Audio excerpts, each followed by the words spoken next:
Well, Euro 2020 may well be Euro 2021 very shortly, with UEFA expected to delay the tournament for a year. It also gives Gareth Southgate another 12 months to mull over his squad, and we're going to look at the different departments of a potential England squad over the next few days. And probably not surprisingly, we're going to start off between the posts. It's myself, Warren Ashurst, with Tom McGarry, James Mason and Bobbie Jackson with our thoughts on who could be England's first choice goalkeepers when the European Championships take place.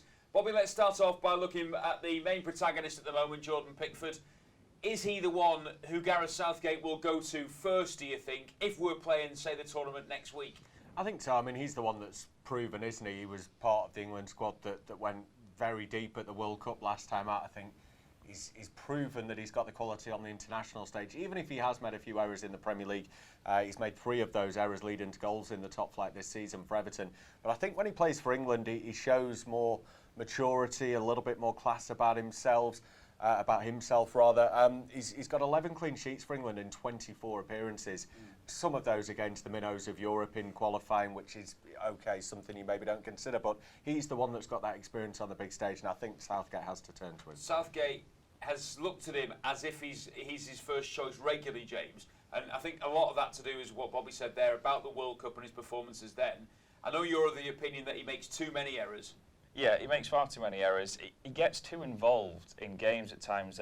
Seen it before when he was playing for Everton, when they're against Newcastle. He got really involved in a match when Everton were winning at St James's. Obviously, he's a former Sunderland goalkeeper, and they ended up losing. He was, sort of integrating with the fans, sticking his tongue out at them. You think, you don't want that. You want a calmness in between your sticks, and you think, Pickford, does he have that?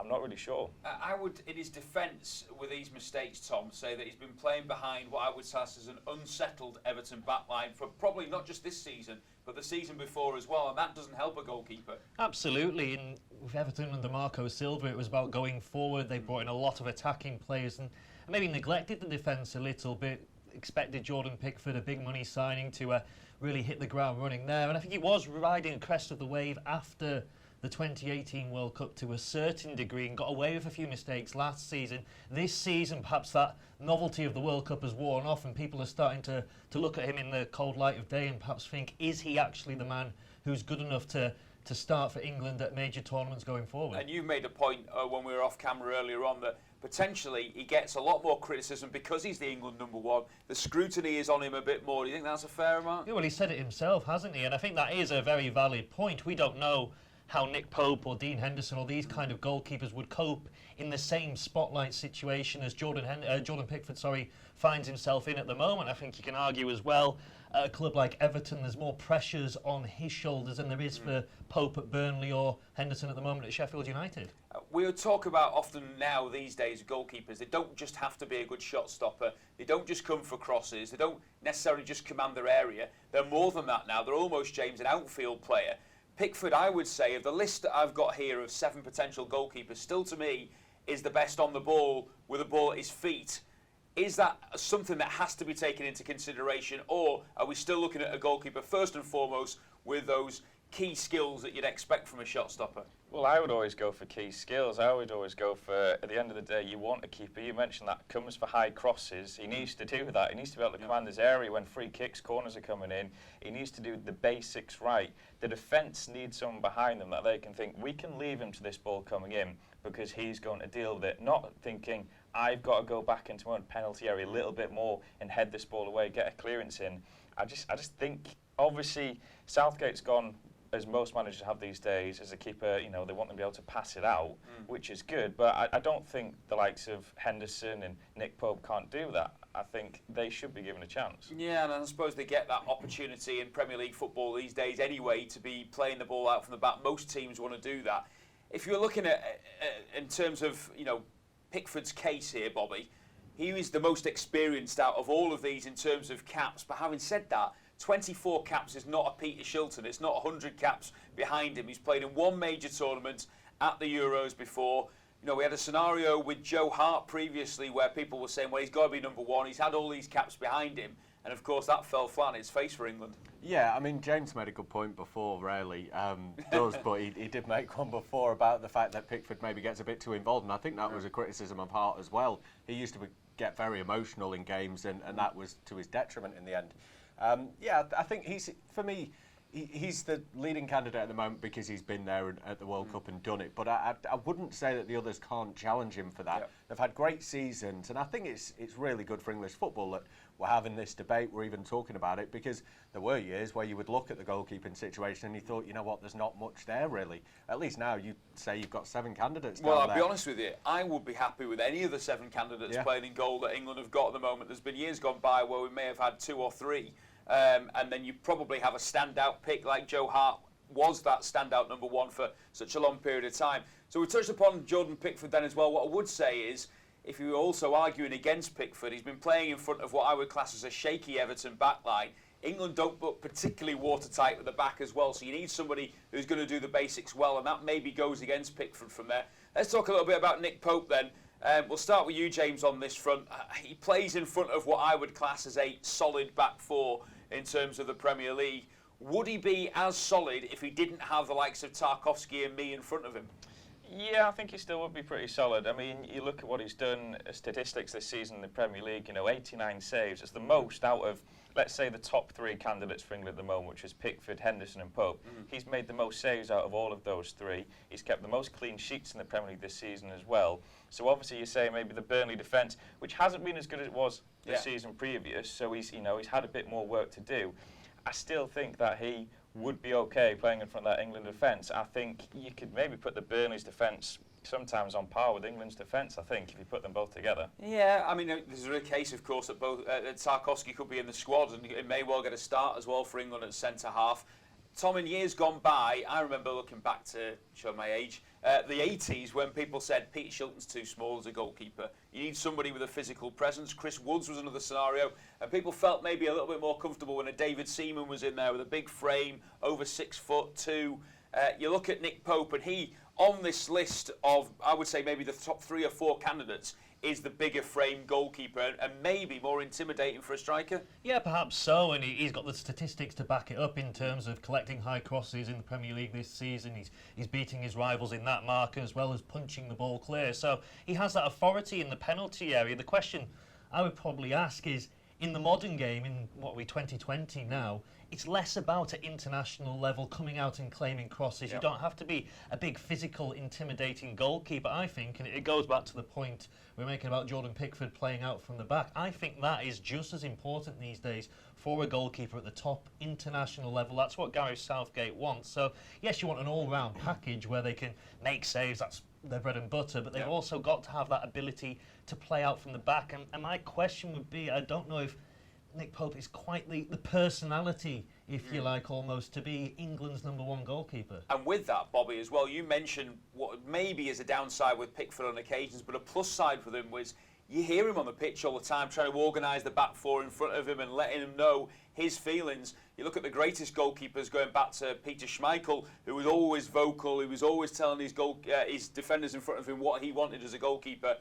That, I would suggest, is not a strength of Nick Pope. He just seems like one of those goalkeepers who just quietly gets on with his business. And maybe, as Tom says, at international level, you need something a little bit more than that.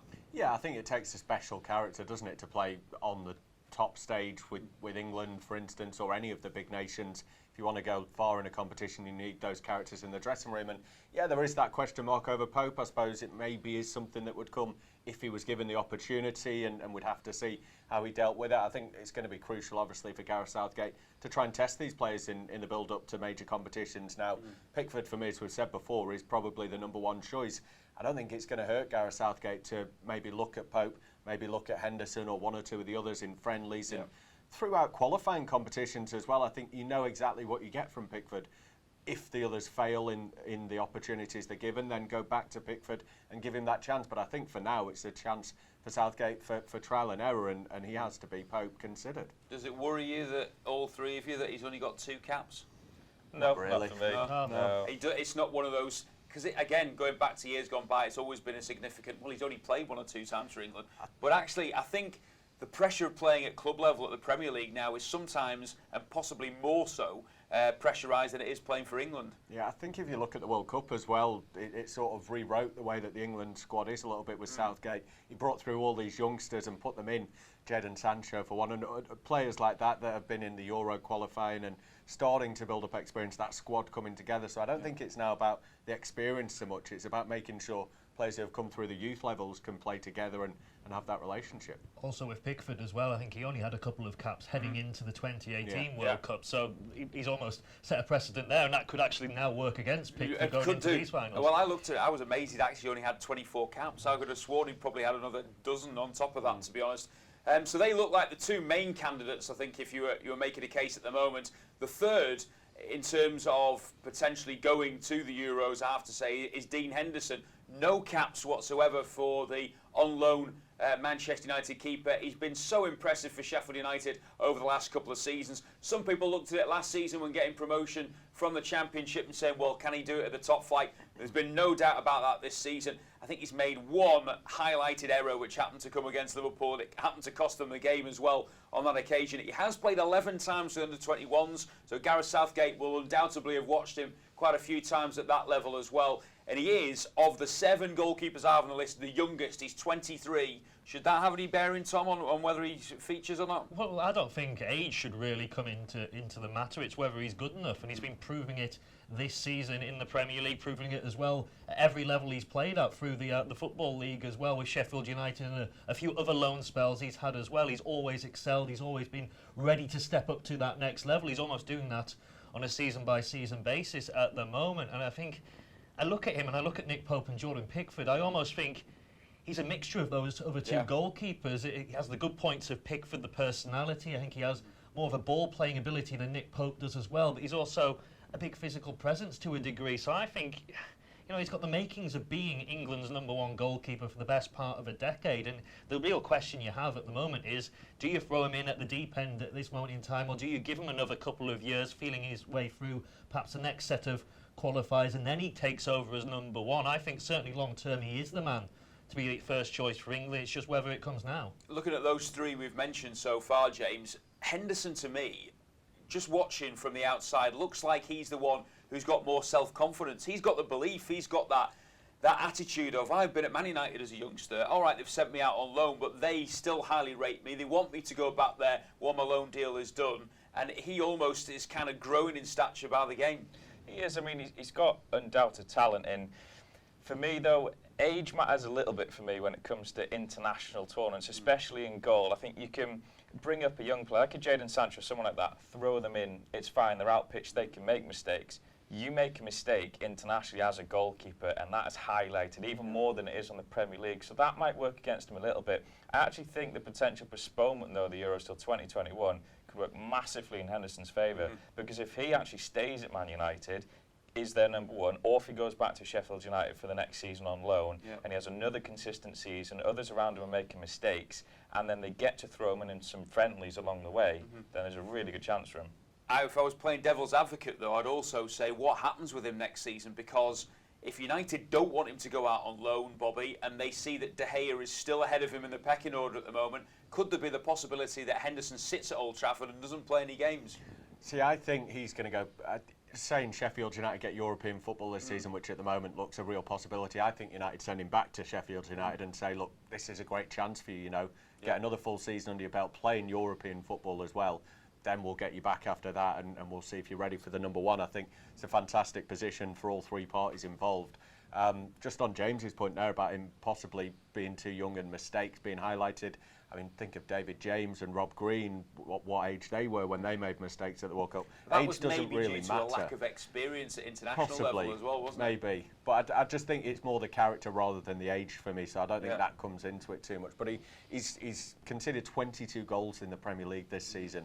Remarkable feat. The best clean sheet record of any of, second best clean sheet record of any of the goalkeepers we're going to be talking about. I think for someone of his age, he's come on leaps and bounds over the last 2 years. So, just a point I wanted to make here. When you look at Nick Pope and you look at Jordan Pickford, they're pretty much playing with a back 4 in front of them. Different with Dean Henderson. He's had 3 centre-backs and 2 wing-backs.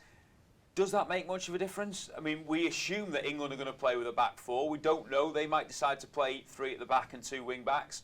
Does that then alter Gareth Southgate's opinion? Tom, we'll start with you. Does that make him think, well, actually, you know what, he's played in this system, maybe he's the one to use? I think it's something that he may consider. He'd probably want to have a look at him then in a couple of friendlies if it's possible, or see what he's like in training. I don't think, from a goalkeeping perspective, that matters as much as it does with the central defenders, say, because we've seen that with Conor Cody at Wolves, or perhaps even 1 or 2 of those Sheffield United players that haven't been given a chance with England. It matters more playing in a 3 for them and then going to a 2 than I think it does for the goalkeeper. You know, a couple of training sessions, I'd imagine he'd be able to adjust. I'm sure he's played regularly in a back 4 coming through the youth ranks at Manchester United and during other loan spells, so I don't think that would be a major issue. Perhaps if Southgate's splitting hairs and he's almost flipping a coin between who he wants to choose, and that could be a decisive factor, but I very much doubt it.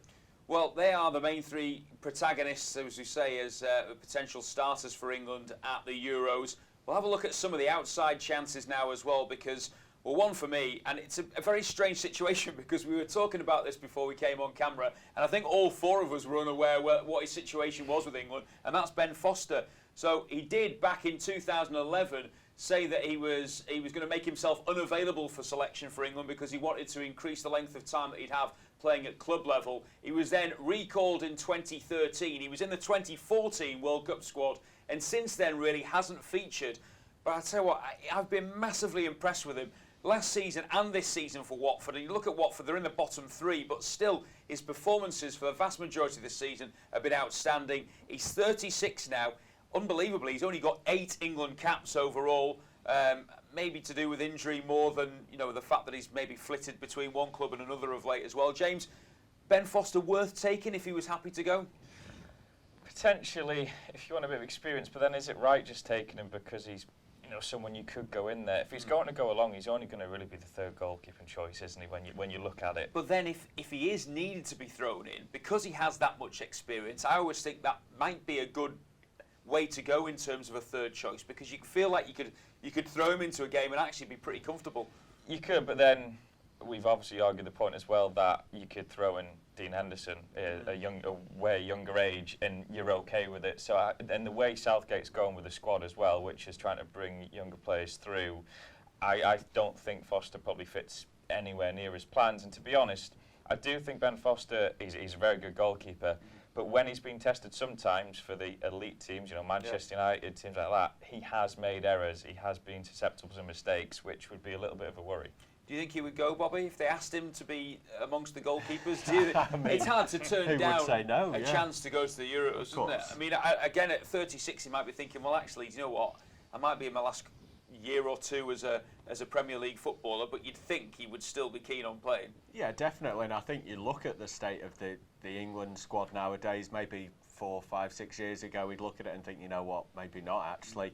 But having gone to the semi-finals of a World Cup and being one of the favourites, maybe at the next European Championships, he'll think, you know what, I might not even play a game and I could end up with a medal here, a major medal. So I think it's a no-brainer if he gets the call. But I think I tend to agree with James. For me, I mean, I really like him as a goalkeeper. 9 clean sheets in the Premier League this season in a side that has really struggled. But I think for Gareth Southgate, he's just one that sort of, say, Henderson, Pickford, as we've seen with the strikers, if we get a raft of injuries in the goalkeeping ranks, Foster's one you can turn to. He can then say, come on, we'll bring you in and you're going to get a chance here. But aside from that, I think he is very much on the fringes and one just to sort of leave on the back burner. Quick one from you, Tom. Foster, would you be tempted? Well, I actually disagree with the thought that he'd be willing to accept the call-up if he was offered. Unless he was offered number 1, I don't think he'd be interested at this stage in his career of going. As you mentioned before, we've seen him semi-retire or rule himself out of being called up in the past because he doesn't want to go and sit there as a 3rd choice where, you know, the possibility of him actually playing is minute. He's at a stage in his career where he probably benefits from the rest as well of having a full summer off. So I don't think he necessarily would want the call. And also on the experience side of things, yes, he's vastly experienced in terms of Premier League appearances, but you mentioned 8 caps internationally. He hasn't really done that much, and the vast majority of those appearances, I imagine, are 45 minutes in the odd friendly. I tend to agree with Bobbie. I think if there was an injury and he got the call, that would probably be the way that he'd be on the plane. Otherwise, I think he's probably had his chance now, and I think that Gareth Southgate would look somewhere else. Three other options that I've got down on my list at the moment here. Alex McCarthy of Southampton, Tom Heaton of Aston Villa, who could be given a second chance now with this potential delay for the Euros, with the fact that he might be fit then, because of course he's out injured at the moment for Aston Villa. And Fraser Forster, another one with previous international experience, who's been really pulling up trees once again at Celtic, somewhere where he feels comfortable and somewhere where he's been enjoying some success. One cap for Alex McCarthy so far for England, 3 caps for Tom Heaton, 6 for Fraser Forster. Out of those 3, we'll start with you, Bobbie. Who would you pick if you were going to pick one of those to go? No pressure. Do you know what? I would have Alex McCarthy nowhere near that England squad. Really, sir? You thought I was going to say I'd have him. The reason, before you make your call here, I watched him a couple of weeks ago, and I have to say I've never been his biggest fan. But I watched him against Newcastle for Southampton recently, and he was absolutely outstanding. He saved a penalty. Not just that, though, the way that he commanded the defence, especially when they were down to 10 men, and he made himself so big when there was opportunities for Newcastle in around the penalty area. Yes, granted, Newcastle aren't the most free-scoring team in the Premier League, but I was impressed with him, and I kind of thought, do you know what, I'd never even considered him as an England goalkeeper, really, but he is an option. Well, I still but not for you, though, obviously. I think I'd be looking towards Tom Heaton injury, Yeah. providing that he gets over that and he's ready to go. I think he's been around the England squad, and I think there was that golden period at Burnley, wasn't there, where they had 3 England international goalkeepers with Hart, Heaton and Pope. I think he's a very good goalkeeper. We were talking about stature and size before, and he's one that does fill the goal. I think he performed well for Villa this season. They've had some bad news on the injury front with him and John McGinn in particular getting real knocks, and that might impact them in terms of relegation. But I think if he's fit, he'd be the one I'd turn to. Just as a side note, I also had Jack Butland down as a potential contender. I think he probably needs to come back to the Premier League to be really in the mix, but I think he's one that you can't rule out, depending whether the championships get moved again. Who knows, if he's in the Premier League next season, he could be in the running. Possibly so. Of those 3 goalkeepers, would anybody tempt you there, James, to take them? It would be Heaton for me as well. And before he got injured, actually, I probably had Heaton pushing for #1 spot for me for England. So if he was fit and we had all of these goalkeepers available, would he be in your top 3? Yes, I think he would be in my top 3. Don't ask me who I would knock out of that top 3. Well, actually, no, I know I'd knock out the top 3, which is controversial, but I'd knock out the current #1. So I'd have Henderson, Pope and Heaton. Okay, what about you, Tom? Well, I don't think I would change the 3 that we discussed originally, those 3 front runners. But out of those 3, I would probably say Fraser Forster, which may get a little bit of derision because the suggestion is he plays in the Scottish Premiership. The standard may not be considered as good. And you could argue that to a degree for a striker or someone playing outfield. But for a goalkeeper, a save is still a save. You still have to deal with crosses. The physicality, arguably, in Scotland is more so than in the Premier League. And what he's done in Europe, particularly during those group stage matches in the Europa League, I watched him twice home and away against Lazio, and he was absolutely fantastic. I mean, I think he's been a great goalkeeper for the past 5, 6, 7 years. He had maybe 2 months of a bad spell at Southampton. Well, that stopped it. I'm surprised that Southampton decided that enough was enough. I don't think he did anything too wrong, really, to suggest that his time there was up. So I do feel a little bit sorry for Fraser Forster, because I do think he's probably been very quickly sidetracked out of the England frame, really, and others have got in ahead of him only because where he's playing his football, really. I think the one question mark for me over Tom Heaton, other than the fact that sometimes I think he's a bit on the short side, but I don't think that would cause a major issue, like we said with the Euros in terms of crosses, is after such a long-term injury, can you be 100% convinced that he's going to be fit? Because the last thing that you want to do is take an unfit goalkeeper to be part of your squad. So that will be the bit of a concern for me. As we wrap this up then in terms of our goalkeeper chat for England, I think the last question to ask our panel is which goalkeeper you would start with. If it was tomorrow, Bobbie, the opening game of Euro 2020 for England, who would be in goal for you? I'd go for Jordan Pickford every day of the week. Yeah. James? Nick Pope for me. Tom? Look to the future, Dean Henderson. Well, I have to say, I'm going to go with one of those picks, and I'm going to go with Dean Henderson because I've been massively impressed with him for Sheffield United this season. He's on the crest of a wave at the moment. I really think he's flying high as a keeper, full of confidence. That's what you want. You want somebody between the posts who believes that he can save anything that's coming his way. I think Henderson has got that in abundance at the moment. Let us know what you think. Plenty of options there for Gareth Southgate. And next time up, we'll be discussing his defensive options ahead of the European Championships.